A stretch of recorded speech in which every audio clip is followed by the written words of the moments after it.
is the On Call Podcast. Your home for sports, news, pop culture, tech, and the obscure. And of course, your host, Michael Myers. Been drinking Kool-Aid cameras like I did when I was 9. Cause I like to pretend that I haven't lost the time. In the end, the nostalgia, though it tastes fine, I can only drink a couple cause it feels like a lie. We played Halo and we'd lay low in our basement until the sun began to rise. We would go to school but not learn too much, cause it's hard to read when you've got tired eyes.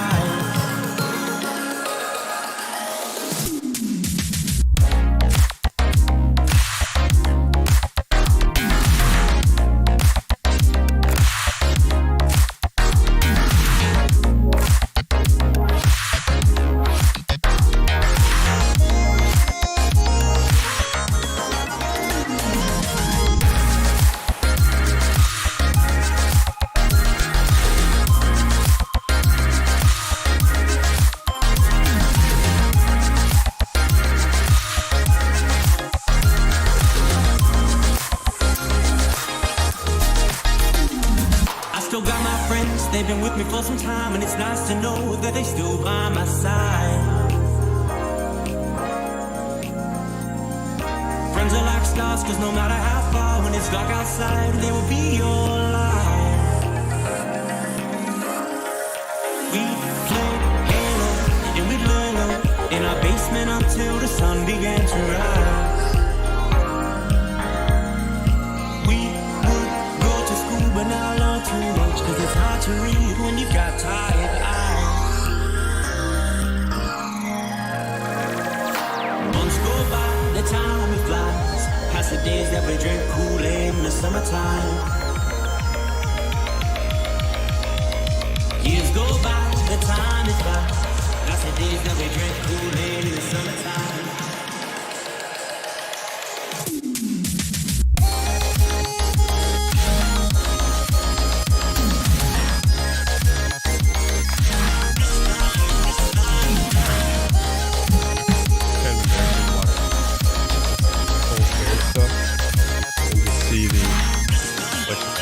The route. Pretty. We got off. Let's see. Pitch.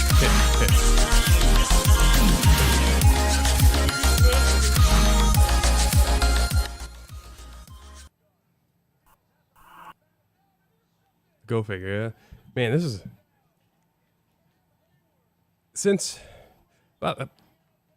Sorry for the troubles.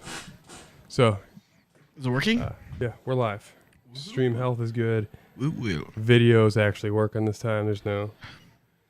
I don't know what happened. I had to move which port it was in. But... Happy Cinco de Mayo, motherfuckers. Happy Cinco de Drinko.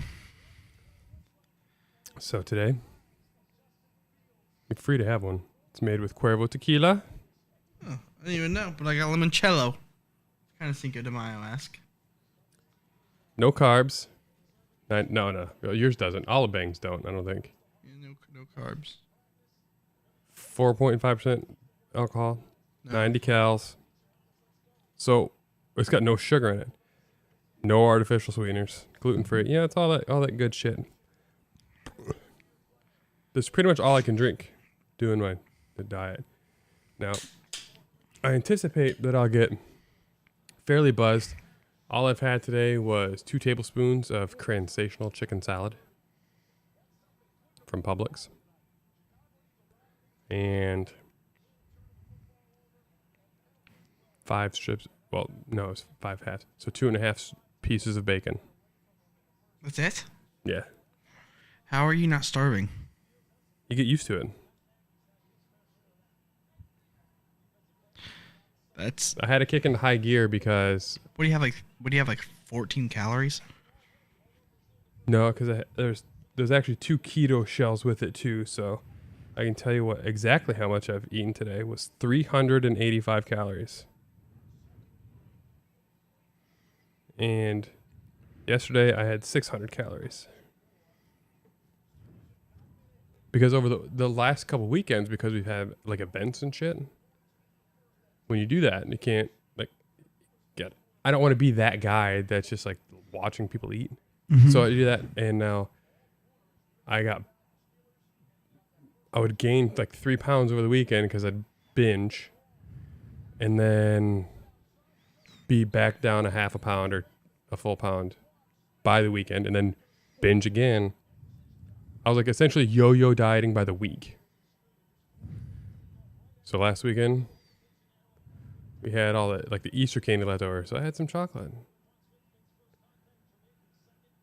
This week, because of the way everything worked, like maternity photos yesterday, which, ladies, I don't know, I think it's kind of just a Nicole thing. But I didn't get to eat yesterday because it was just too late. Because we intermittent fast, like there's a time you have to stop eating. So I didn't eat after the photos. I was like, oh shit, I'm close. I'll stop and get Joey D's. Great Italian, Chicago style. I had a Chicago dog from there, and that was 350 calories. And I had one meatball because by the time I got home and could do it, it was like too late. So I was like, yeah, diligent. Like, I have to stop at 10 o'clock. So I'm probably not going to eat. I'll be drinking dinner tonight. We got an Airbnb this weekend for Mother's Day, birthday. We were going to go to Anna Maria. Did I tell you that they screwed us? Airbnb? No. I guess it's really not Airbnb's fault. So we had this cool-ass place lined up. We were going to Anna Maria Island. Private island. They do have cars there, but it's primarily a golf cart island. We're going to load up. Got a trailer. I don't know if you saw it when you pull in. Picked it up today. We're going to load up the cart on the trailer, take it up to Anna Maria Island, dump the car off, lock it up, and take the golf cart and just live on the island. And then we booked it, approved everything for 3 days, and they charged us. And then the next business day, they canceled it. Sorry, you can only stay on this island at this Airbnb for 7 days. Anything less than 7 days, we cancel. So why didn't you put that on the listing? So we had to do something off island. Like now we're just staying at Bradenton. Her family's coming. She is going to be having me cook a bunch. I have to do like a a crab boil for her and her family. And that's all I know offhand. But it's going to be a weekend full of cooking.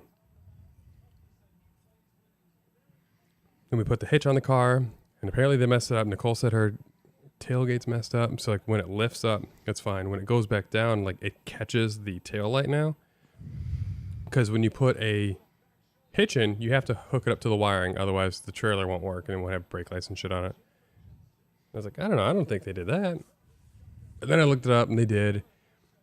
And so now her tail light is rubbing the tailgate, so like it won't close unless you push it the rest of the way. After this and my drinking dinner, I get to work on the car. So hopefully I don't mess it up too bad. There you go. Mechanics and booze, I feel like they go together. I'm not a mechanic. No, me neither. I haven't truly worked on a car in probably 10 years now. When I had a Chevy Trailblazer that just wouldn't. It was a heap of junk. I actually got it from a junkyard. I traded my Mustang for it. And it just kept going bad. And then I sold it to my mom. I traded my mom for it. And then the engine blew. And the power steering went out. The power steering, just the line on that car is $1,800. Because apparently BMW, who designed the Chevy Trailblazer, they made it a high pressure power steering line, which means it has to be like installed by a professional because it has to be able to handle a certain amount of PSIs. And rather than it being close to the engine, it actually wrapped around the engine to go to the other side. So like it went from the passenger side front door around the engine and then through some other shit to go to the up to the steering wheel. It's like a 15-foot line for something that's actually, if it was, decently engineered, would be A foot. What have you been up to? Nothing really. Swimming, working. That's about it. We watched the draft last week.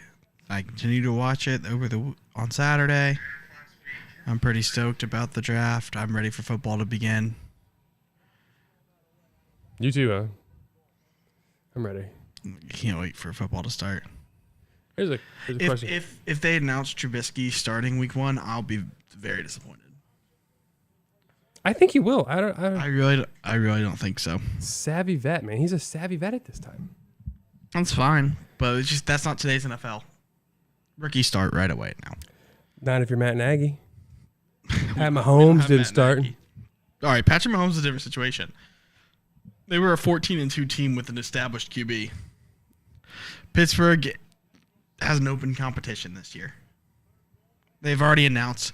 Tomlin said that it's an open competition between Trubisky, Pickett, and Rudolph, and that he expects the competition to be fierce. I think there's no chance. They obviously want Pickett to win. What do you think they want with Rudy? Oh, they're going to cut him. He's going to be cut? Oh, he's going to be cut. He's not going to make $5 million to be third string. Don't they have to cut him before June then? I don't know what the cutoff is. I guess you have to see his contract. That's all. I have no idea, but he'll be cut. We drafted a quarterback in the 7th round too. Christopher Olakuden or whatever from team college that Wentz went to. ND State? Yep. Or South Dakota State? ND State. North Dakota State, yeah. Yep. So Christian Watson goes in the 2nd round. The quarterback goes in the 7th. All right. His supposed ceiling is like Deshaun Watson. But he's just super raw. So I'm like, might as well. That's the perfect guy. If we're one of the few teams that holds 3 QBs, that's the perfect third QB. Guy with an immense ceiling that's young, that isn't ready. Speaking of holding a third QB, the Bears cut Nick Foles. So now we have, 7 and change in dead cap. And then news gets out about RG3 running a 4.4. He's not coming back. He can't play. And he says he wants to mentor Justin Fields. Do you bring him on as a coach? Yeah. If he's willing. Or I think he wants to be a player. Oh, no. But you bring him on as a coach? I would try. I would try to. I mean, I don't see why you could. If he's willing, how many QBs do the Bears hold? They have 2. Yeah. So Last year they did 3, but that's because it was all guaranteed money for both Dalton and Foles. That's the hard. I mean, if you're going to carry 2, you can't. They should. At this point, now it makes Simeon look like not the good signing. RG3 has been. He was a great backup to Lamar for 2 years. Yeah, he's old now though. He still runs a fucking 4.4. And he's experienced the ups and downs of being. I guess it's one of those things where it's not like the Bears have Super Bowl aspirations right now, and if Justin Fields gets hurt and you have to play RG3, you're probably not a playoff team anyway. And you wouldn't. Right, but you also wouldn't have to change the scheme either. Mm-hmm. If he still runs a 4.4, they can run the same exact plays. Yeah, so it might not be dumb. I'm thinking of it like it's a Pittsburgh thing where the goal is playoffs and Super Bowl every single season. So, you can't have a guy who's going to make you lose games be your backup. You got Mitch as your starting quarterback. You ain't got Super Bowl aspirations. You don't. But you can't put a Super Bowl quarterback. You can't have Super Bowl aspirations in starting a rookie either. You can have aspirations. It's not realistic. That's the team's aspirations every year. That's the goal. Their expectations. You could say all 32 teams are like that. They're not. The Lions are not going into this year being like, we're going to make the playoffs. We're going to make some noise. They're going into the season like, maybe we find something with Jameson Williams. It's going to work. Yeah, that's to where Pittsburgh genuinely believes. I mean, we spend every dollar every single season to where like the Colts had several years where they left a lot of money on the table. We're going to spend it all. We have the highest paid defense in football this year because we just keep signing people. We just signed a third starting safety. So we have Minka, Edmonds, and that we just signed Kazee, who has like 12 interceptions in the last 3 seasons. I don't even know how we're going to play all those guys, but Pittsburgh's just like, we had the money. I feel like Tomlin's out there selling this pipe dream right now of, listen, if you're a defensive player, the salary cap's going to boom soon. If you're not getting your contract, come play here. We're going to have a ridiculous defense. You bet on you now? Yeah, we're going to have a ridiculous defense and you can go get paid because everyone on this defense is about to go get paid. Because we already have Cam, Watt, and Minka, who are like studs.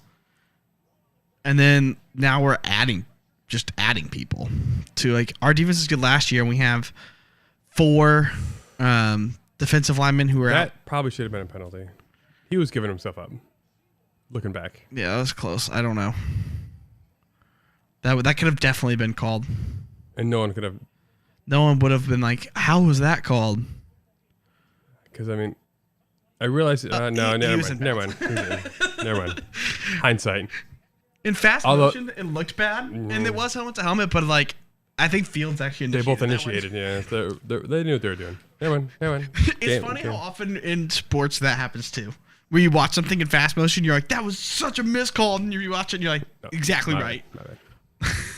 They made the exact right call. The biggest one where slow motion made it even more egregious still to me was the New Orleans Saints when they were in the NFC Championship to go to the Super Bowl. Oh. Or not the Super Bowl, to go to the NFC Championship.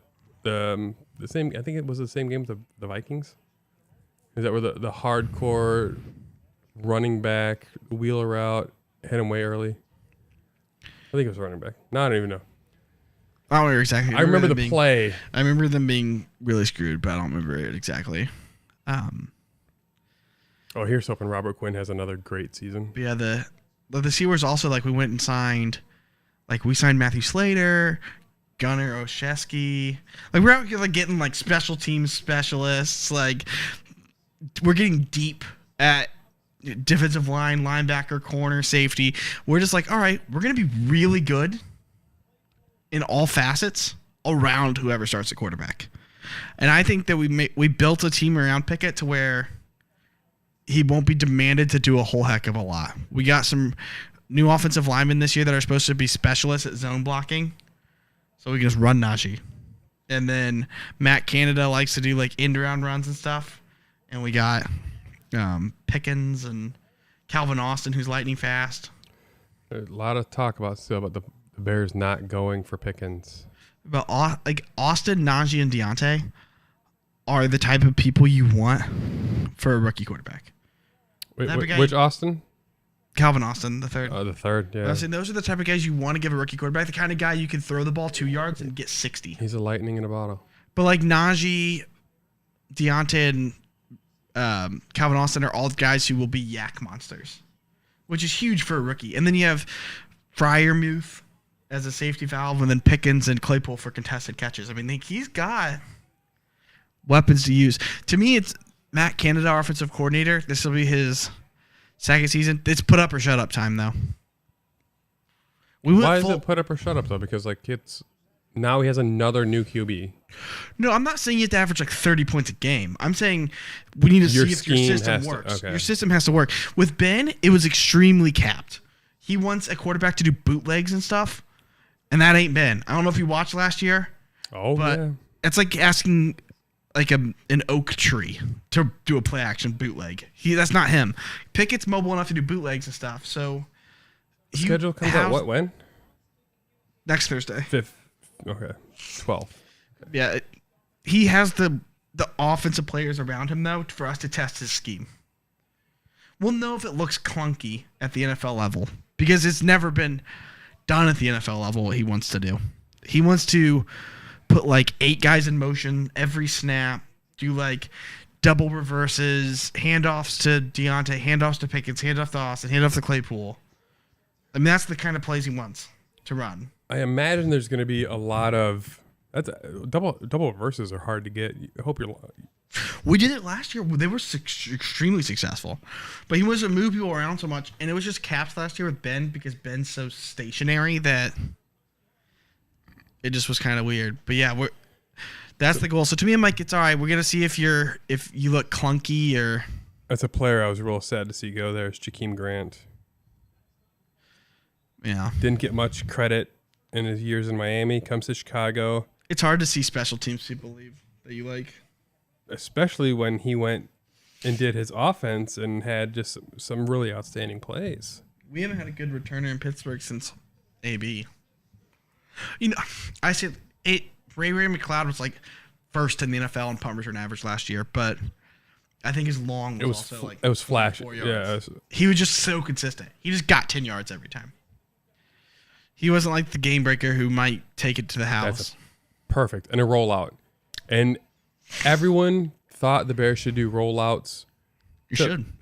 Except the coach. He had the lowest percentage of rollout passing plays in the NFL as a starting quarterback. Like, how? How does a guy that can run 4.3, 4.4 not get that? And that's the thing is I know I'm pretty stoked about this year because all the knocks on Pickett kind of fit our scheme anyway. Things that you can compensate. Well, they're saying that he's not good at the deep ball. Matt Canada doesn't want to throw it deep. He wants to do intermediate, middle of the field passes, and he wants to be a running football team with like intermediate passes and play action and stuff like that. So he's not like trying to necessarily look for bombs. And then another thing about Pickett is I say he's quick to leave the pocket. Canada wants to do bootlegs, so like it doesn't matter. You know what I mean? He kind of fits. It's kind of like a death by 1,000 cut sort of thing. Yeah, and Pickett's big praise is how he's super, super accurate. Okay, well, that's perfect for a team that's supposed to have people in motion, and then Deontay's always open. There's Watt again. He's good. Also, people roasted Pittsburgh a little bit for Pickett, and then I like to look back on when we took TJ Watt, and we were absolutely obliterated by the media. They were like, "Oh, you thought you were drafting his brother? Like, I can't believe you drafted TJ Watt. That was a reach. He was like a late second, early third, maybe. You took him in the first round. That was stupid." That was like a terrible play design. They did a naked boot against a linebacker that fast is ridiculous. I want whatever's in that water at the Watt house. So draft grades are out, which it's really, I mean, it's unfair as fuck because it takes years for a player to develop. That was a good ass play by Jakeem Grant. He is Tariq. He's Tariq Cohen. I'm sad. Tariq Cohen. I was thinking Tyreek Hill. No. And I was like, that's Tariq, not Tyreek. I was like, okay, sure, totally. And Claypool's Randy Moss.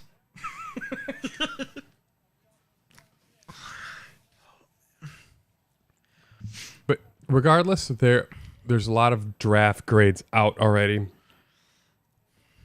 And another reminder about those. Did you get the video I sent you about the 2013 draft grade for the Seahawks? Yeah. They got an F grade.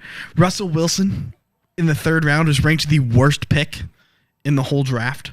They were like, it doesn't fit the scheme at all. Russell Wilson's not going to be good, blah, blah, blah, blah. Bruce Irvin was a terrible pick. Bobby Wagner's overrated. Whoops. In hindsight, but see, like that's what we're talking about, a rookie changing it. Russell was wonderful. He should have had a higher pre-draft grade because of his intelligence and accuracy.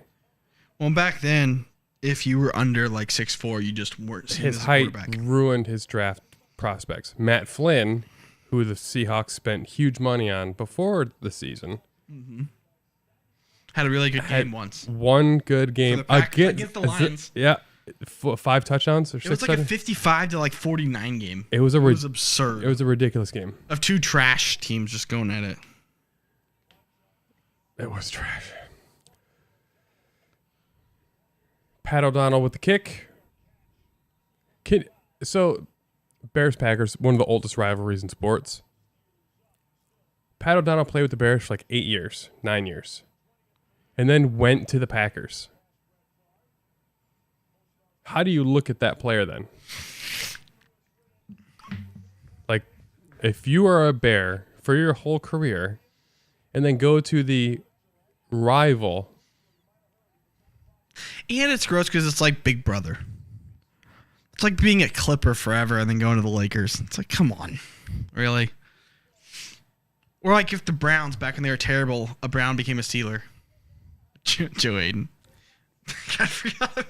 I don't know if he was won our elite. first Oh, game. man, he was so good, though. We won our first game with Joe Hayden, and it was the first time in his career that he had a winning record. At any time. And he was like, this is fun.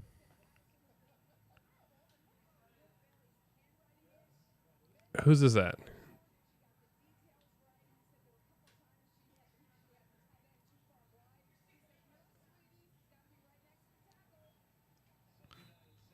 Now I want to know who's drawing these. I think it was Ben's daughter, they said. Helping him study. I hate to say it, but I'm glad Ben's gone just because I want to see Matt Canada's offense, and it's hard to. He can't run that. He can't run that type of offense where the quarterback's expected to move. So like we had last year was like Matt Canada light. Yeah, because it's talking about it right there. Like they had to change the lingo because Ben had only run one offense. So like Matt Canada had to stifle down his whole scheme. Oh, he had to mesh it.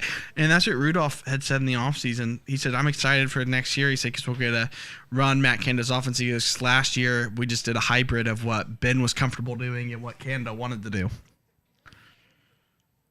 So, I'm ready to see it. And to be honest, that kind of sets the offense up for failure. If you're not running Ben's offense and you're not running Matt Canada's offense, you're running some weird hybrid. You can't run two different offenses in like one. So true. You got to run one or the other.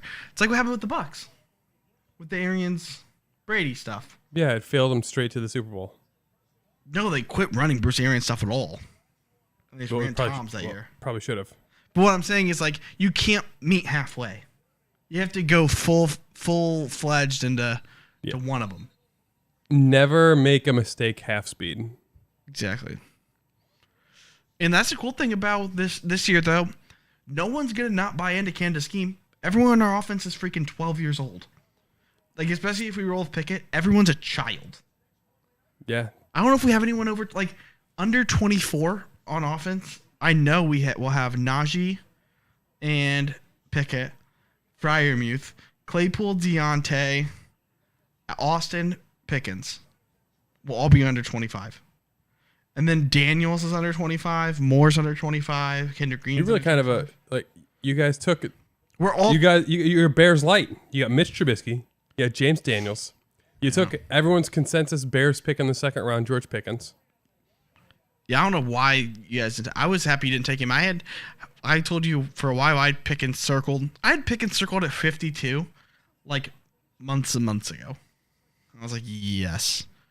And then just because I know that there was a lot of drafts that had him like going in the first round and stuff, but that was ridiculous. Mock drafts had like 12 receivers in the first round. Like there are too many other positions. Like other guys have to go. Now I thought that we were going to be 4 or 5 quarterbacks deep by the time Pickens went, but what do I know?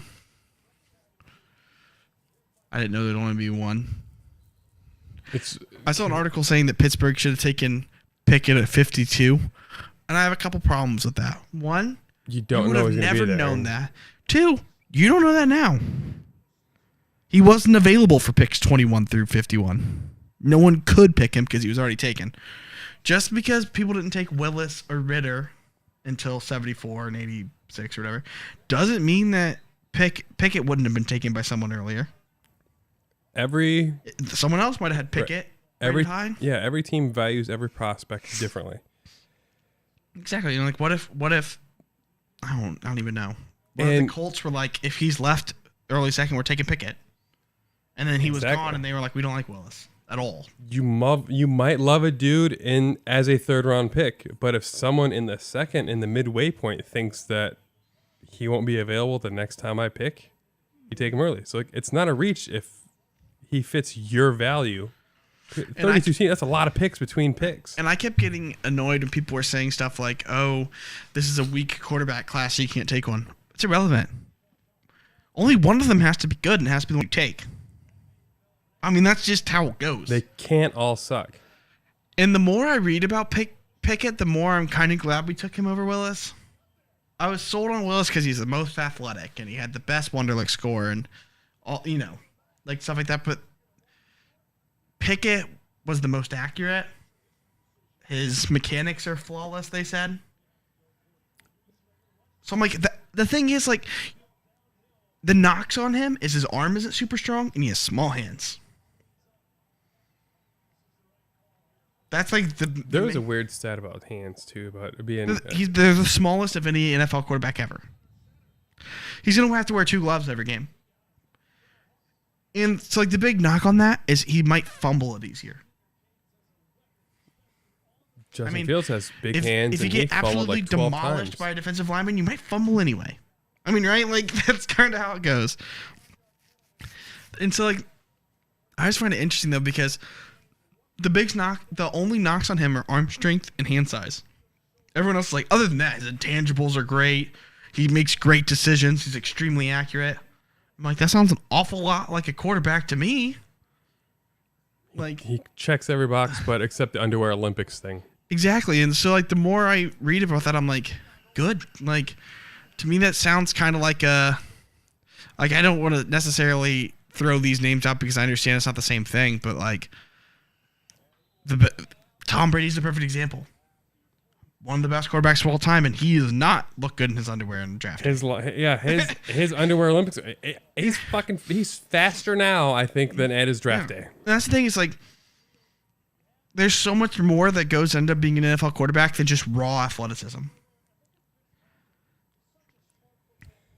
So, and I know that Tom's the exception, not the rule, because like a lot of the best quarterbacks are freak athletes right now. But it just shows you that it's possible. It can work. Not to mention if your defense is absolutely elite and everything's good around him, he doesn't have to do it all himself. If your defense is putting him in good situations, he's not turning the ball over. It's like a young Russell Wilson, young Ben Roethlisberger thing. If you're in a good situation, it's just like go out there and don't lose. Learn everything as you go. Don't fuck it up. Yeah, just don't lose. So make the plays when they're there, but don't just go out there and be cool with punting and don't lose the game. Makes a lot of sense. Tom said that Man in the Arena. He said, in my opinion, he goes the least talked about thing about a quarterback. He goes is a quarterback's real job is to not lose the football game. He said everyone wants to say that quarterbacks win the game. He said really for the most part our goal is to just not lose it. Don't turn the ball over. Don't put our team in bad situations. Much of the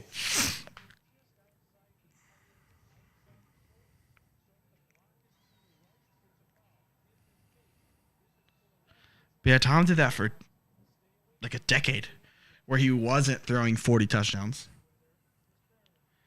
At one point in his career, he only had 1 year where he thrown 30 touchdowns. He threw 50. But like in his first like 12 seasons, he only threw 30 touchdowns like once. Yeah, it was my page. So much of Tom's game from early on in his career stayed the same, but expanded as it went. Like the deep ball ability, the skill, reads, checkdowns. It's great. That's a fucking terrible play. All hitches. You just hit players when they're open. I mean, that's what it comes down to. If you can't throw an accurate deep ball when that's contested, don't do it then. Ben couldn't last year, and he continued to try. It was awful. Now, the pressure, I think, this year will and should be highest again for your boy Pickett. Clearly the first picked by a lot. Mm-hmm. So his pressure should be the highest of all quarterbacks. He's obviously the Vegas favorite to win Rookie of the Year because they want it to be a quarterback it's easier for a quarterback to win it than any other position. It does. Although it should still be like it should still be like Breece Hall, just because like on the Jets. If he unseats Carter and He will. If the Jets win 6 games, which is a huge improvement. Winning doesn't even matter. Damn, knocking shit over, dude. Winning doesn't even matter for a rookie running back. Can he put up enough touchdowns and yards on the Jets will be the question. Here's the thing. If Pickett's halfway decent, if there's a rookie quarterback who's halfway decent, they just won the award. Who was Rookie of the Year last year? Mac Jones? I think so. It shouldn't have been. Talk about a great system and everything again, in his if you're favor. a quarterback who's halfway decent, who's just not awful. NFL. If it is him, it's going to actually play into the question I was going to ask. I do think it was Mac Jones because he had like 23 touchdowns. Trying to see who got second. Rookie of the Year last year. No, it was not Mac Jones. Mac Jones got second. They was Jamar Chase. Fair. Explosive. And if we want to be technical, Creed Humphrey should have won Rookie of the Year last year. The highest rated center in football as a rookie. A lineman will never get it, mind you, but he should have won. Is that yours then? What? Is that yours? Is that why you know? Who's Creed Humphrey play for? Chiefs. Oh, so Ryan Poles. He was rated far and away the best center Wasn't in all he football. like a 4th round pick?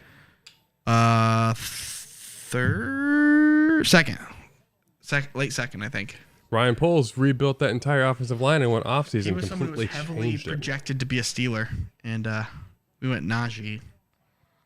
But like in retrospect, it's like probably would rather have the best center in football. No offense to Najee, but The best center's pretty cool. You can be 12, 13 years the best center. Yeah, exactly. You just don't have to worry about that position for a long time. That's that is honestly my hope with That's Poles. awesome for the Chiefs. They have Mahomes. Mahomes and Humphrey will just be buds for like a decade. Wow. I mean, that's the dream, isn't it? They brought Jimmy Graham to make those catches, and he failed the 2 years he was there. Did the Bears have a young center? Yeah, but they signed him from the Packers, so he knows the entire system. But I was just saying the dream is to get a young center and a young quarterback together, and they can just do it. This is his 4th season. Like we had Pouncey and Roethlisberger for like a decade. Peyton had Jeff Saturday forever. Yeah, it's just hard to beat Jeff Saturday. He was great to watch. Right, I'm just saying it's nice to have something like that. Like the Chiefs having the best center in football is kind of awesome to pair with Mahomes. That's just how do you compare that? It's just awesome. Mahomes knows that he's not going to get like tackled from the middle, which is good because that's a nightmare. Oh, back to what I was saying. Hold on. Rookie of the Year. Jamar Chase. That's fair. He had like 1,500 yards almost. Now, the most pressure is going to be on your boy Pickett because he was by far and away first picked quarterback. So he's going to be graded differently. I think the media will root for him. I hope they do. The media loves the first quarterback taken. But they just want him to be good so bad. I am going back to this past season. First pick, Trevor. Wilson, Lance. God, Trevor was so bad. Not his fault, though. He had no receiver. Coaches out there grabbing college vagina. Then Fields and then Mac. So there was those 5 picks.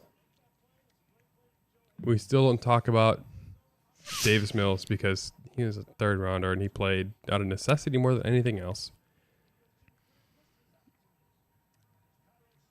How would you rank those top 5 quarterbacks of the first 5 picked? Skill and what you think they will be this season. I know I'm a Bears fan. You can say Fields 5th. I don't care. This is because I'm trying to compare it to a tweet that I saw, and I wanted to hear what you think. All right, top 5 this year? Yes, of last year's top 5 quarterbacks. Okay, and so they're Lawrence, Fields, Jones, Mills. No, he's out because he doesn't count because Trey he was Lance, such. Yep. And Fields, Lance, Lawrence, Jones, Wilson. Zach Wilson. Zach Wilson. Oh my God, Yeah. I forgot he played. Gosh, when you go on the Jets, you just go there to die. All right, so this season, who I think will look the best? Yeah, look the best, be the best. Not exactly team wins loss. Right. 5th.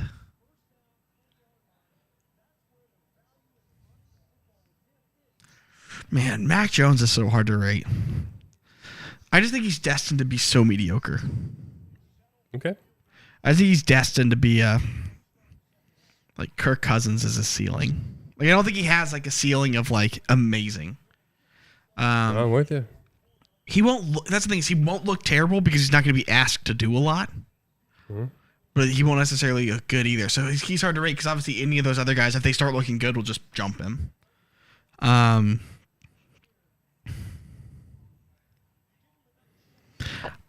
I think in the future, I think Fields will be the best. I think he'll have the best career. Not this year, but This year, I don't think so because I just don't think he has the tools around him right now okay. to look super awesome. So I'd put him like 3rd this season. But like it's purely based on the guys around. I don't know. It's hard. So before you jump into that, then 5th is Trevor Lawrence. I don't. Oh, I thought it was going to be Jones. 5th is Trevor Lawrence. He's going to look bad again. Even with their overspending on wide receiver. Yeah, because they're not good receivers. That's what I tried to talk to somebody about that today. You can pay him whatever you want. If you're paying James Washington $40 million a year, it doesn't make him good. So I think Lawrence will be 5th. I think that he's just going to be asked to throw the ball another 600 times, and he's on a bad team. It's just going to be hard to look good. I'm not sold. He's not proven that he is good. At times he looked bad, and he's not in a good situation to improve. So I think he's 5th. That's where I can't shit on Poles because he rebuilt the Chiefs' entire offensive line in one off season without using the first round pick on the starters. It was right tackle, center, and I think right guard. I think he built the right side of the line. And then 4th, I would say, will be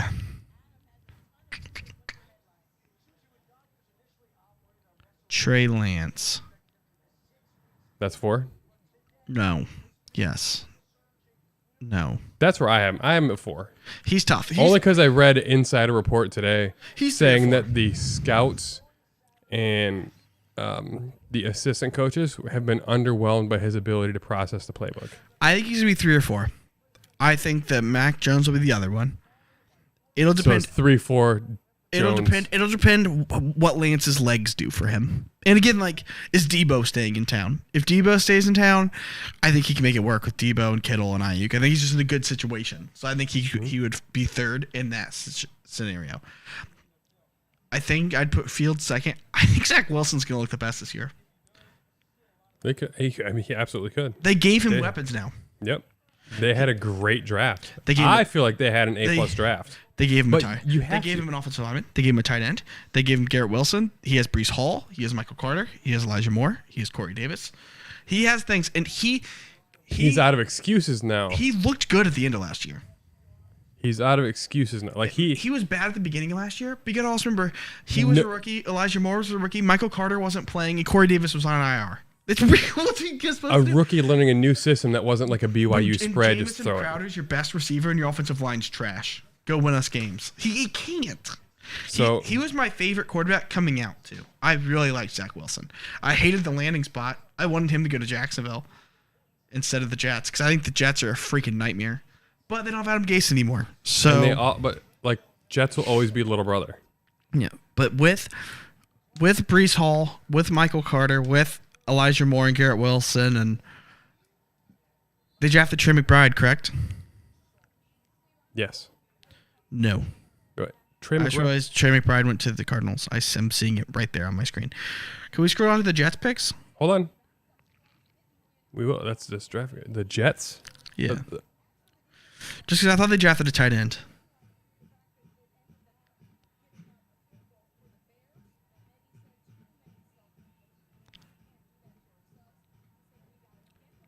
It's a long scroll. Let me turn off this clicker.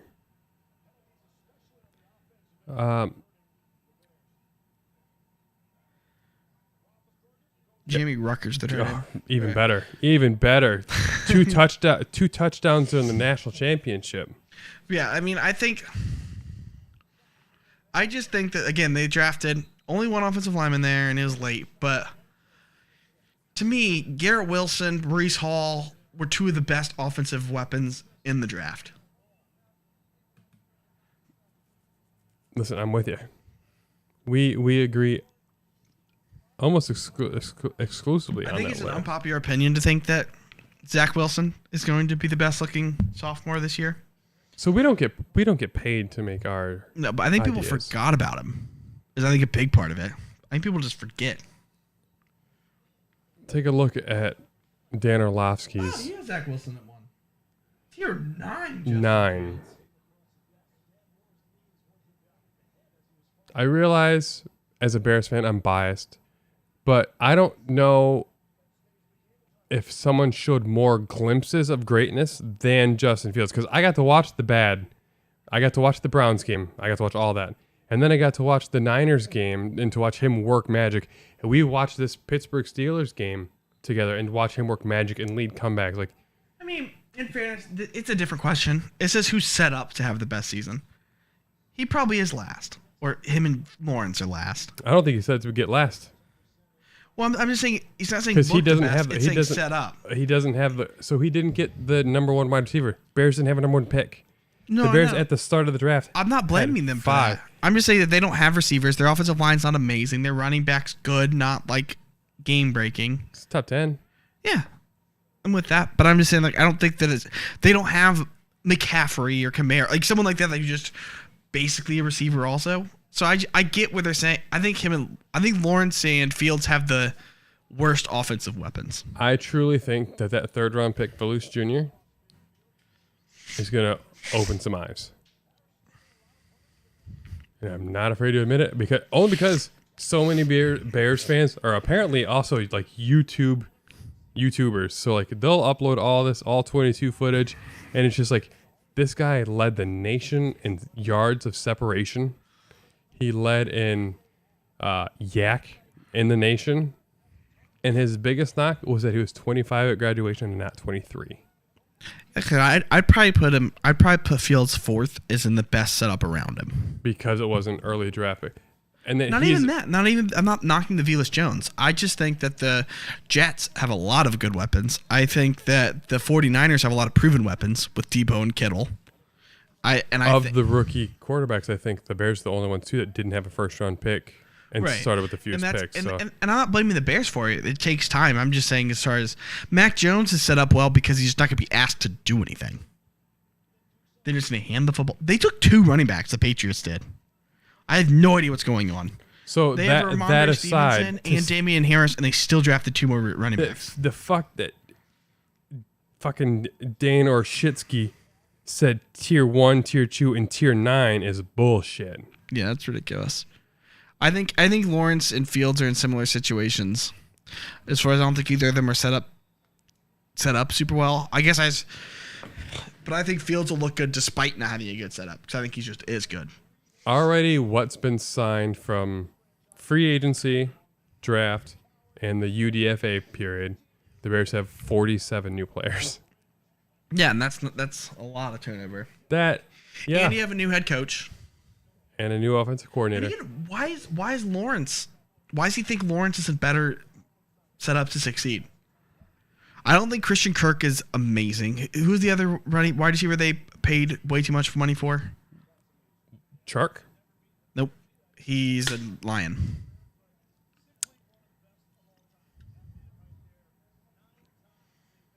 Who they paid? It was some. There wasn't that third wideout, was it? It probably was. But still, I don't think the receivers are good. They don't have like tight ends. James Robinson's Marvin Jones? No. Is Marvin Jones still on the roster? Yeah, he's the number 2. Christian Kirk, Marvin Jones, Zay Jones. Zay Jones. They paid a bunch of money for Zay Jones, who's never been a thing. So the thing is, I'm not sold on any of those receivers as like being super good. Like Christian Kirk, I think's a guy. He's like a second or third receiver. Two. Marvin Jones is like a second or third receiver, and Zay Jones doesn't belong. Marvin Jones is a career slot guy. Yeah, and Zay Jones is the fourth or fifth receiver. So like, and then James Robinson's whatever. And so like, I don't understand what they're looking at as far as being great. Like, ATN's never done anything. Their defense is terrible. He's living on his LSU name. Yeah, their defense is terrible. Like, he's in a terrible position. He's gonna have a new coach. Everyone talks about how much the Jaguars spent on it, but if any of those players don't hit, it automatically puts them in a worry spot for their cap. Yeah, I prefer Darnell Mooney to any of the receivers on Jacksonville. They both have new head coaches, so that's a wash. Mm-hmm. I don't think either offensive line is that much different than the other one.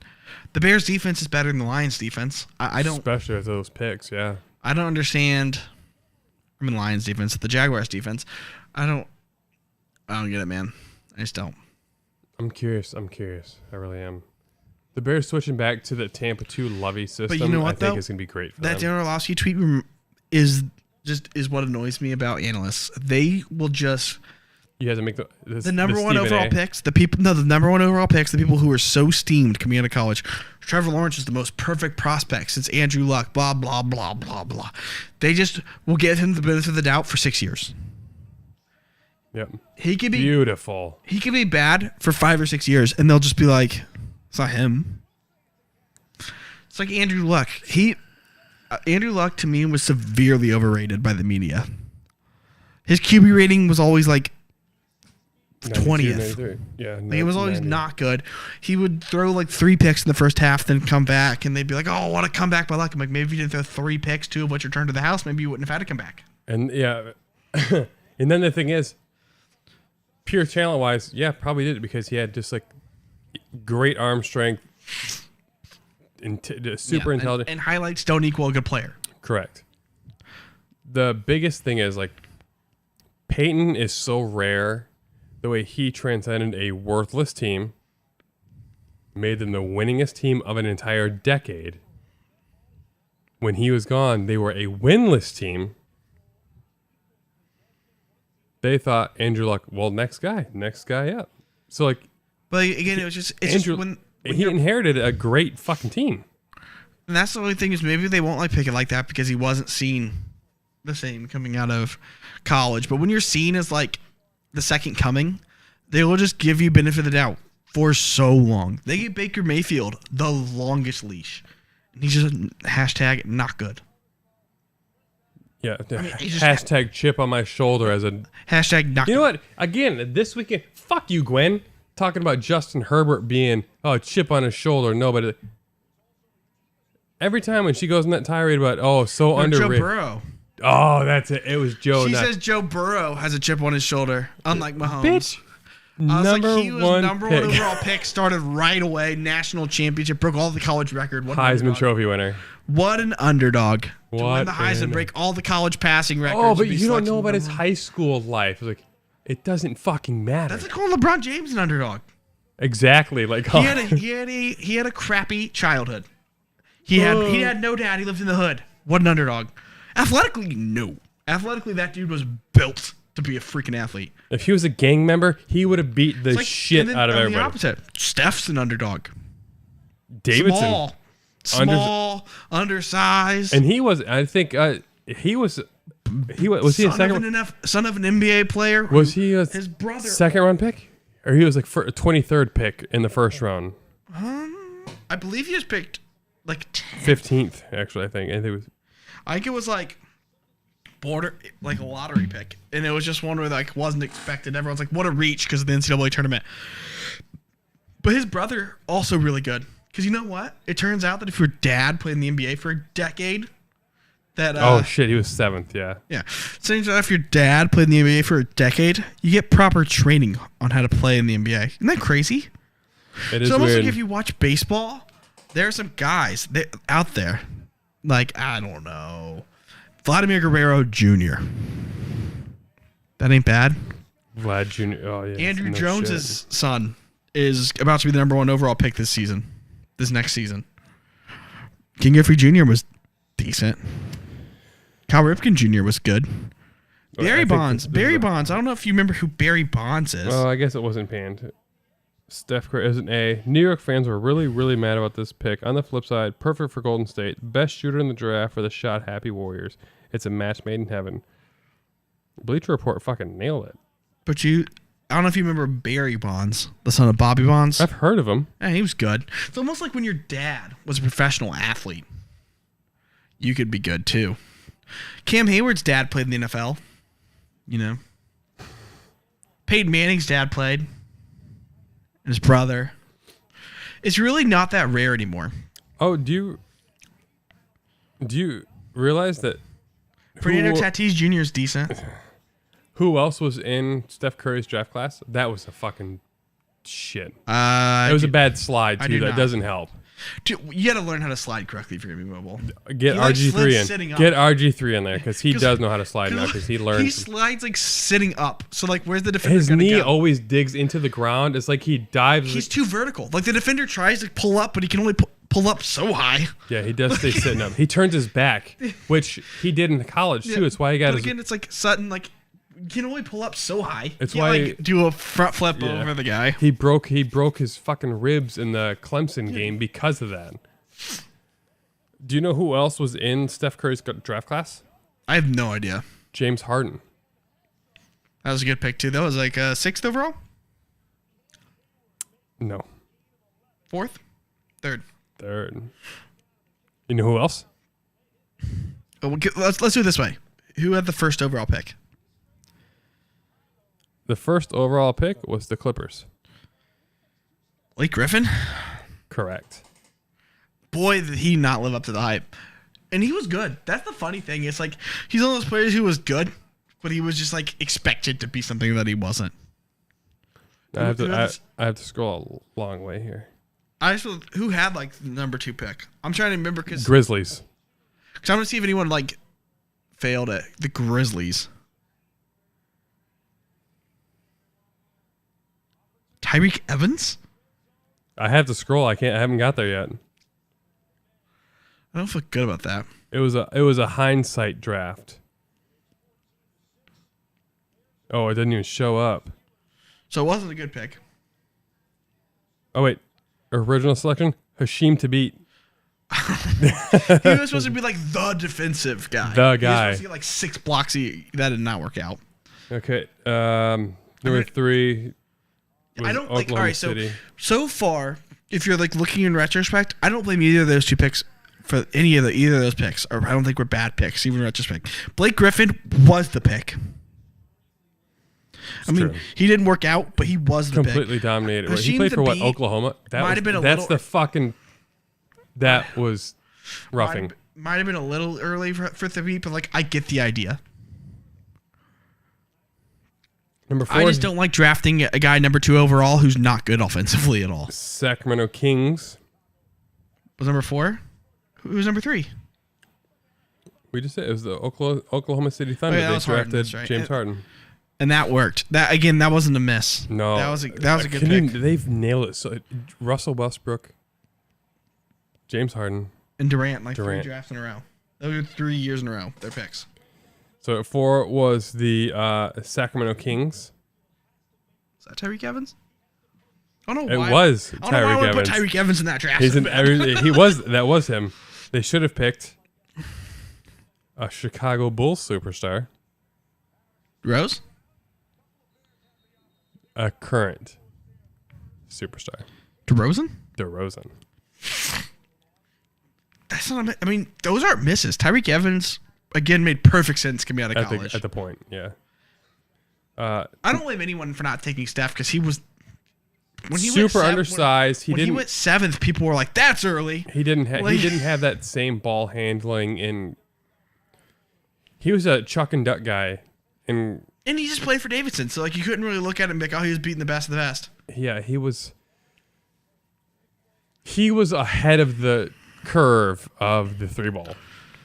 I think one of the biggest whiffs in modern day history was the Blazers when they took Greg Oden. I just think you should have taken Kevin Durant. And I'm not saying, and it's not even a hindsight thing. It's, have you watched history of basketball? if one guy is a giant person Take the other who guy. wasn't healthy in college, already had issues. Yeah, he had broke a hand. He broke He his didn't play hand. a whole season. He played like in the championship, was dominant, mind you, but like he didn't really hardly play in college. Or the guy who was lighting the college on fire as an athlete, he was projected to be one of the best scorers in NBA history. You take that guy. People thought Greg Oden could be Shaq, but he was not athletic like Shaq. Shaq could run Greg the Oden floor. could have been second or third overall. No problem with that. But you take Kevin Durant. You take the guy who's 7 foot tall, who could shoot from anywhere, and who score at averaged any level, 32 points a game. and the only knock on him was that he was thin. And guess what? He was 18. Probably going to gain some weight. He didn't gain weight, but you would have expected that he would have gained more weight than he did. But he still dominated college. Exactly. At Texas, he lit him on fire. He averaged like 30 a game almost. The Big 12 is out there? I believe it was him and Michael Beasley out there scoring a bunch of points. I thought Beasley was Texas Tech. Yo, no, they weren't on the same team. Oh, okay. It was like they were the guys dropping a bajillion points in college. Beasley, the left-handed. But Who's he playing for now? They're in the playoffs, ain't they? Or they just got eliminated? Beasley's on the league. Who's the left-hander that would just, God bless it, another superstar that came out, sucked, bust, and then came back in the league? Sean Livingston. I know that's what you're talking about, but talking about a guy. Sean Livingston's not a bust. He came back and it was the 6th man of the year like 3 years in a row. We're talking about the guy. I'm just saying He was a bust, though, but he tore his ACL twice. He was supposed to be Michael Jordan, was broken, and then came back and was still pretty good. Like he had a kind of fun career. So right now, lefty. Harden? He's a lefty.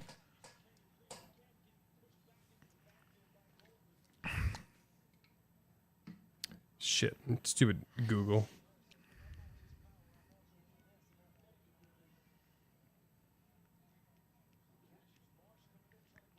God,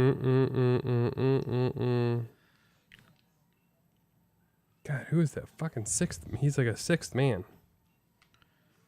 Lefty?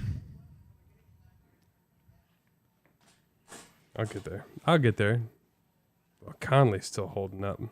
Lou Williams. I'm trying to think of Hold on. Let me see that. 6th man. NBA playoffs. Playoff team. Bucks? No. I'll go to the beginning.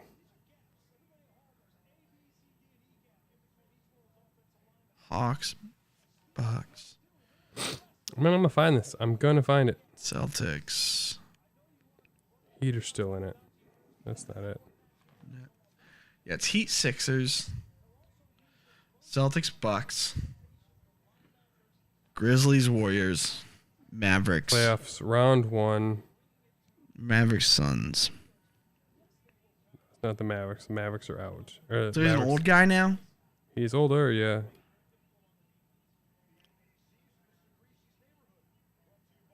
Jordan Clarkson? Beasley?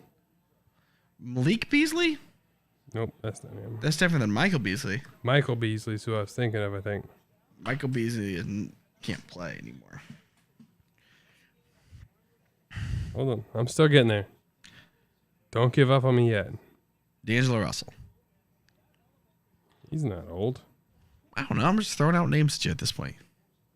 Oh, he is another lefty too, isn't he? Pat Bev.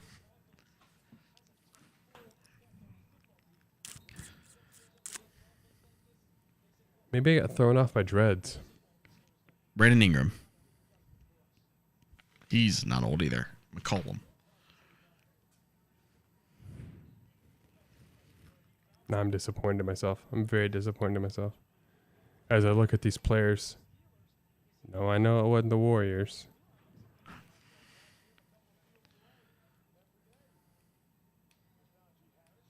I completely derailed everything. Who the Sixers? I'm trying to think of like. I have no idea, man. Tyler Hero. I think I was ruined by dreads. I think that's what got me. Who's on the Nets? Nope, wasn't the Nets either. Man, never mind. I was wrong. I might have been watching a highlight or something at this point.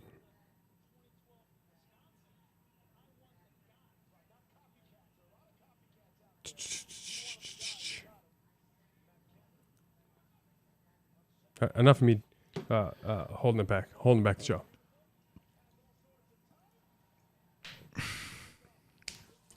So we talked about the Justin Fields being tier 9 of a 2-tier system here. NBA, who you got? What is there? 4 teams left? 8. 8 teams left. 2 and 2. Yeah. Okay. NBA playoffs.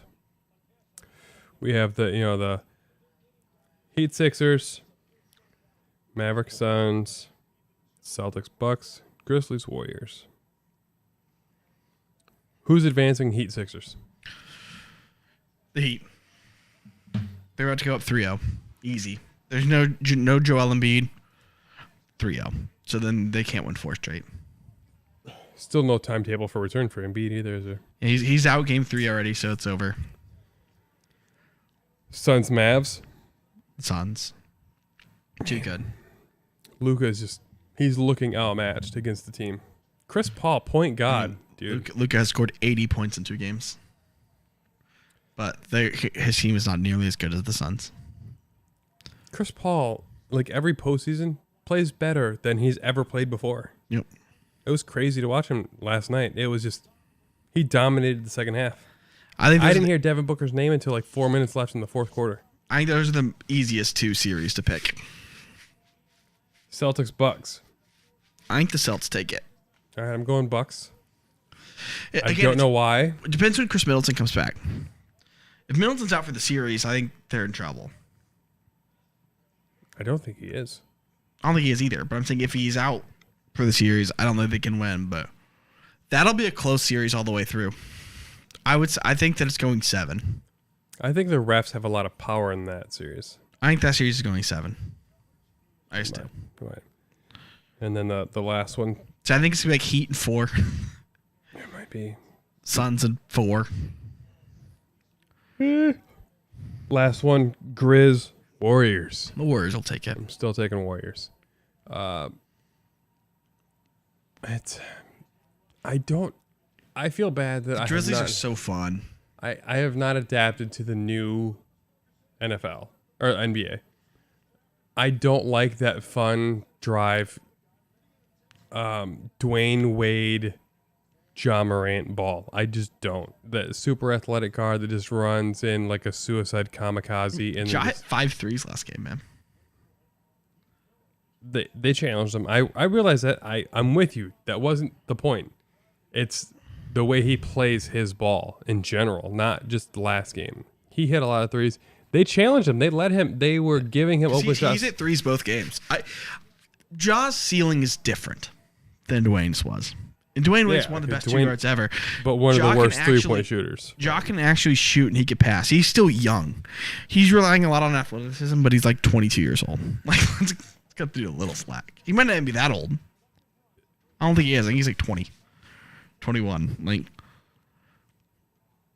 when I see him drive and do his body contortion stuff to put, like, I realize you can't defend it.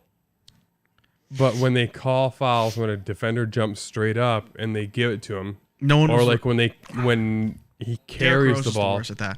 When he right, but Dwayne Wade did it first. Just running into people, Derrick Rose was obnoxious. Dwayne Wade did it first. Yeah, but and Dwayne Wade did a lot of. He was the one who invented the pump fake, go into him garbage. Yeah. And LeBron perfected it. It's such a. So did James Harden. And I love when they don't give it to James Harden because the way he flops. Mm-hmm. The lacking. I just like Milwaukee as a team, though. They just have a lot of like good players without having anybody who's like a superstar. And you know what? I fucking hate Grace Allen, but when he does hustle plays, I enjoy the shit out of hustle plays. When I took like 13 charges my senior year, so I got an award for it. Yeah, award that guy. Of carries, that series has the most carries of any series. It'll ever. be the history. Steph and Ja are like the 2 most prolific carriers of the ball, and they're going right back and forth at each other. Jordan Poole also likes to do it from time to time. He does. It's off. Like the current NBA, they just don't care about it. Steph had a play last game where he picked the ball up, went through 2 defenders, took 1 dribble, and then did like a floater, and Ja complained about it. And I was like, hey, dude, be careful what you wish for. Mind your business. Like, spot calling the kettle. I will say with Jock carries, you don't see Steph saying anything. He's like, nah, I do that. I don't want that to be called. Like, when you're a small guard, you don't want them to call carries. That's sometimes that's how you split defenders. Like, that's how Steph splits defenders. As he picks up. It's a lot easier to handle the ball if you go like that to get it through people. Yeah, otherwise it's just a completely unguarded basketball. It's a lot harder to go in between two people when you're small. That's a throw there. Big Ben can't make that throw last season. No. Or the year before. He's had a noodle arm for a bit. So we're running to the end of it because it's 10:30, and we're going to do lightning fire draft grades. You can even do the same as NFL.com here. All right. First round. Never mind, it's because they didn't have a fucking first round pick. Cardinals. It's in order of state or team name location. I'm gonna give him a B. Okay. Because I'm demoting them for the trade of the first round pick for Marquise Brown. I think that was a terrible decision. B-. Atlanta Falcons. Whatever. I'm gonna go A- because I think Drake London's gonna ball out. The problem is they still don't have shit for a quarterback. I don't like Desmond Ridder. Baltimore Ravens. A+ for me. Loved it. I love the draft grade. Buffalo Bills. Nah. No, nothing blows off the cake. Khalil Shakir. I do like that. I'm gonna go B-. Not A. Wow. Panthers with only 6 picks. B+. Yeah. C+. I like the Icky pick. Oh, Icky. Yeah, I'm gonna go C+ because they drafted Matt Corral. I don't like Ole Miss quarterbacks, even Eli as a quarterback. I like Eli as a person. Chicago Bears. A. I'm gonna go A to go from fucking 6 picks to 11 is a baller ass move, and I think they're gonna hit somewhere. Bengals A- on NFL.com. Probably an A- or a B+. I hate that our division drafted so well just across the board. Yeah, I like Cam Taylor-Britt right there, and I like Zach Carter too. A-. I'm with them. Cleveland Browns. B. C+. I'm gonna go B-. That I don't think that's gonna hit. David Bell, love that pick, especially at 99. I think he should have been picked before Alex Wright. Dallas Cowboys. B. That fits. Yeah, I don't. Jake Ferguson, good blocker. I don't think it's gonna be a great tight end. They already have a fucking tight end in Schultz. Knees are better. Broncos. A+. A+. Yeah, it's right there. They got Russ. I mean, it's A+. And then they got good value in all their other picks. That's just they good draft. Mm-hmm. I mean, I think Mathis is a good pick. Dolcer's a good pick. Benito's a good pick. Look at that. They just went Wisconsin. You know who else? Quarterback from Wisconsin. He's on the team. Russ Wilson. There you go. It's good. Lions. It's hard to pick again. They got 2 first-round picks, 2 top 15 picks. B+. I mean, I think that's what you got to be. I mean, they didn't do anything. They didn't do anything better spectacular, than expected, but they got good players. Yeah. I'm gonna A-, but they're still the Lions. And I think they haven't broke the stigma. But like Jameson Williams, yeah, nailed it. Hutchinson, I think he's gonna bust. Packers. I'm not gonna go A. I'll even go first on this one. I'm gonna go B- because I think Christian Watson is closer to a bust potential than a boom potential. Because a player that has more drops than touchdowns is a concern I'm going to say for me. B-, and it's because I think Quay Walker, that was too early. I think Devontae Wyatt's going to get more legal trouble. Christian Watson, who knows? They got good. The only reason they're so high is I like their middle picks. Ryan, Daubs, Tom. I like that section. Romeo Doubs, I think, is going to end up being a better wide receiver than Christian Watson. Texans, they had the 3rd overall pick. I think they were smart to go Stingley over Sauce. They went production over hype. I'm going to go B+. I'm going to go B+. They had the best secondary pair in the draft. Stingley Peter is a good pairing. Indianapolis Colts. See. C minus. I think that is the biggest reach. I didn't see him going before 70. You know, I'm going to give him a D. Oh, yeah, because you saw that grade 1. No, because I forgot that their first round pick was Carson Wentz. He was not even on their roster. Jags. They're the Jags. I don't see him go C+. I think it's just a C. They just did whatever. A. Yeah, because they were smart enough to take Leo Chenal, 103 overall, who was a third-round pick grade. And they also got Brian Cook, and they also got Sky Moore, and they got Karlaftis. I mean, I love it all. And then they also signed undrafted free agent Justin Ross. Right. So, everyone should have given him a shot. I bet you he had a ton of offers for tryouts and low money, and I bet you the Chiefs offered him a little bit more. Might as well just play with Mahomes on a wide open team. Raiders. B+. Yeah, I think that's a little. I'm going to B. Zamir White. I don't Devontae think Adams. So fair. Chargers. The Los Angeles Chargers. Isaiah Spiller, great pick. Jamari Sawyer, like that. Zion Johnson, good. I'm with it. Solid A. Los Angeles Rams. Considering how much they trade off their shit, love that pick right there. Especially if you're looking I would say a B. If you're looking at Cam Akers, for what they had, their first pick was at 104. But here's my thing. You know what? It's a B+.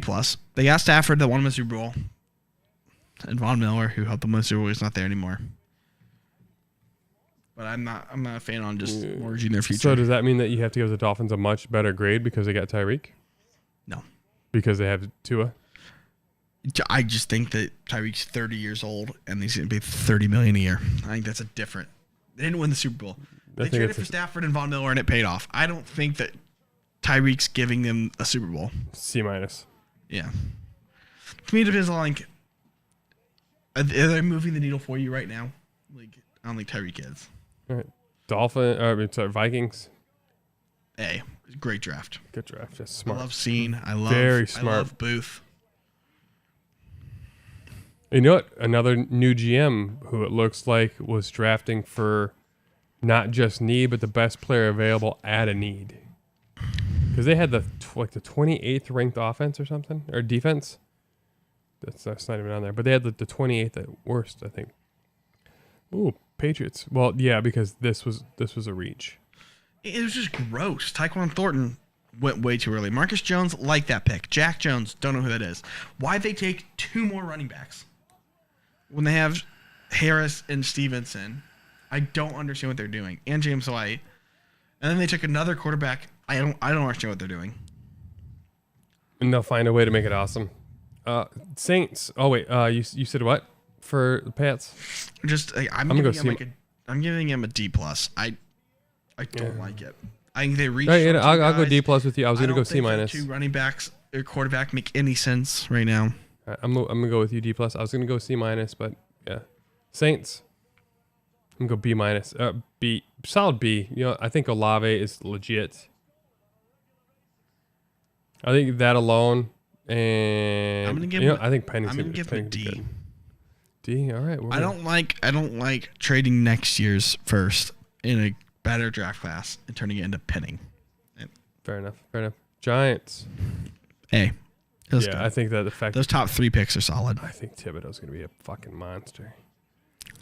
You said A? Yeah. A, solid. Jets. A+. A+. Don't even discuss it. They just nailed it. Eagles.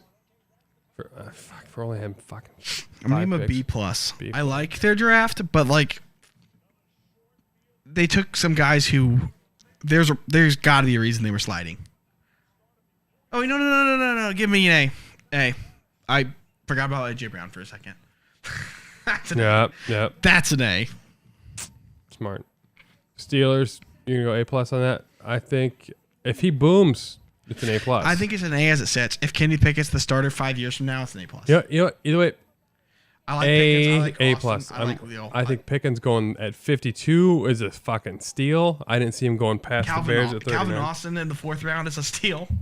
Yeah, I saw. I had Austin, I think, going in like the mid-90s. Those are both steals. It'll really depend on how Pickett turns out. Niners. I'm gonna go C. Cause I'm gonna give him a C+. You know I like that Danny Gray call. yeah, I do. Seahawks. Kenneth Walker at 41. I'm gonna give I him had a a lot C of early picks. Yeah, I'm gonna still give him a going C C. minus. I'm gonna go C. because I don't like the Kenneth Walker pick. I like him as a player, but what is a running back doing for you now? You don't take a running back that early when you're not good. I mean, that's how I feel about it. So I'm gonna go because I bought the hype on Kobe Bryant, I like Kobe and I Bryant. thought he was going. I thought he'd go sooner I like than Bryant. 100. I like Woolen. I like Cross. My issue is the Kenneth Walker pick. And It's only because I don't think you take a running back unless you're good or you have a young quarterback you want to help. fair. Trying to help Drew Lock out there right now. Just roll with Penny and Carson and get a running back some other time. There's Bucks. every year you can get them. It's an A. I'm going B minus. I don't think you ever fucking take a punter this early when you don't need to. You can. That is ridiculous. Tom's back. Okay. You have someone to need before a fourth round running back. That's ridiculous. A fourth round running. You don't need a fourth round punter. That's when you take a running back. They took him before punt god. Yeah. So I'm out. I'm out on that. Titans. A+. For the future. I thought Traylon Burks was the best wide receiver in the draft. I'm going B. Although I do love this pick I right like here. McCreary. I like Petty Frere. Getting Willis at 86 is a great value. If he pans out. No, but it's great value anyway. Yeah. For the I'll guy get who was value, the hype yeah. train, getting the guy who some people thought for getting the highest ceiling quarterback at pick 86 is great value. Whether he busts or not. Fair.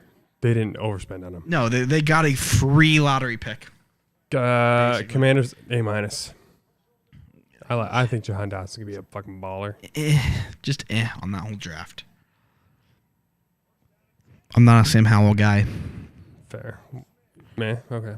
What you say? Give him a Still going grade. C minus? Just D? C minus. Yeah, I just feel very mick about it. Again, going down the list, Jahan Dotson's I think solid. He was overdrafted. But for what though?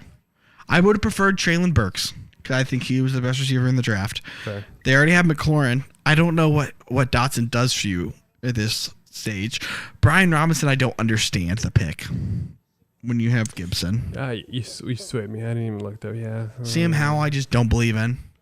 I don't know what point guard is going to do for you at pick 230. I don't think that point guard's big enough to be a guard. Who? Point guard at pick 230. How's that point? Oh, okay, you got me. Chris Paul. Jesus Christ.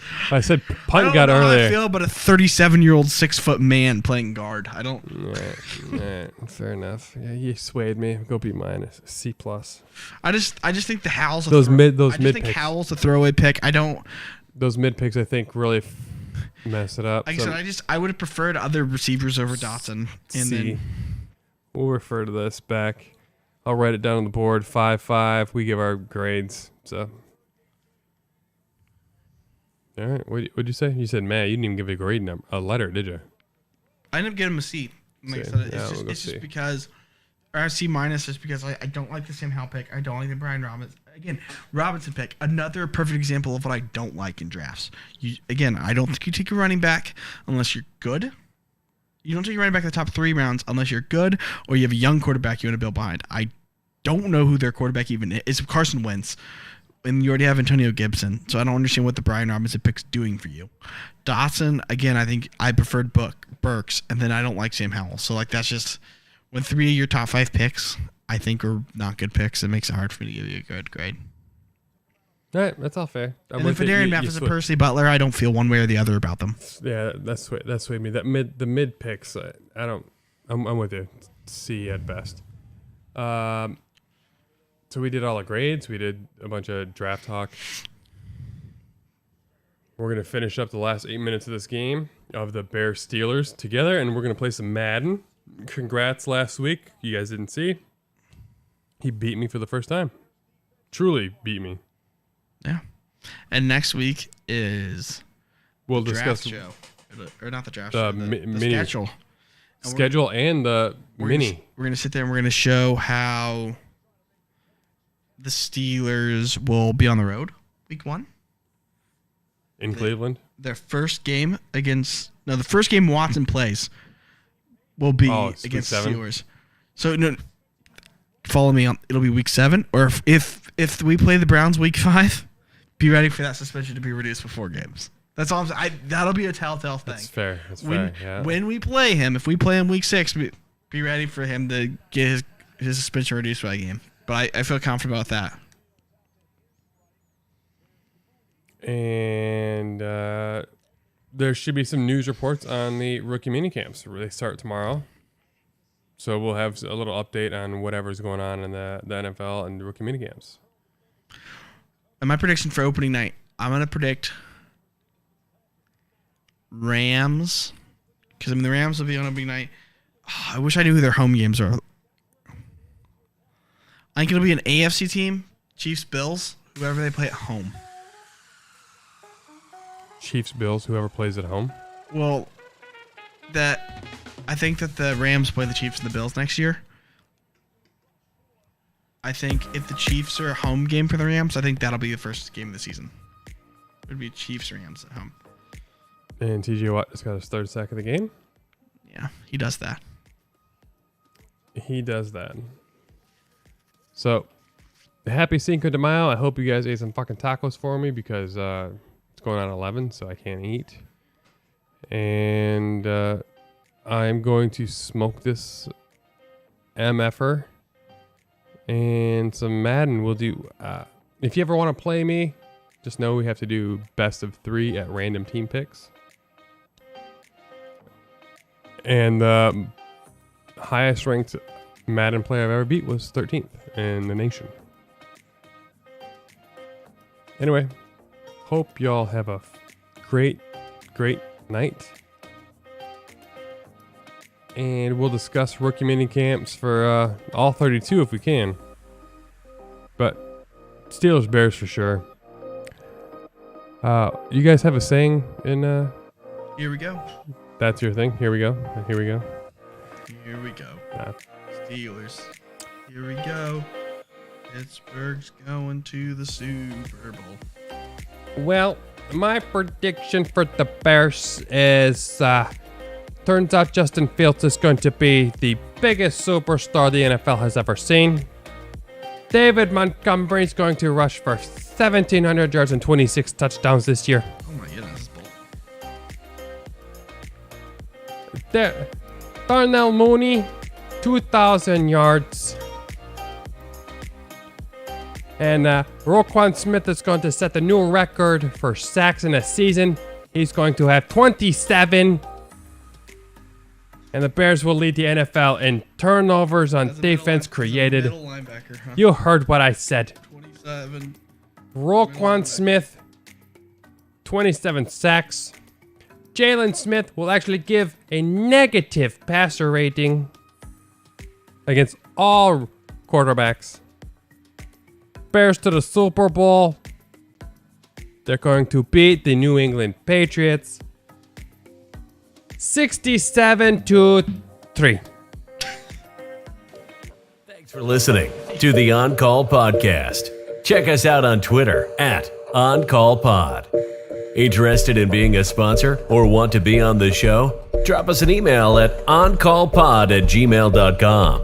For more info, go to oncallpod.com.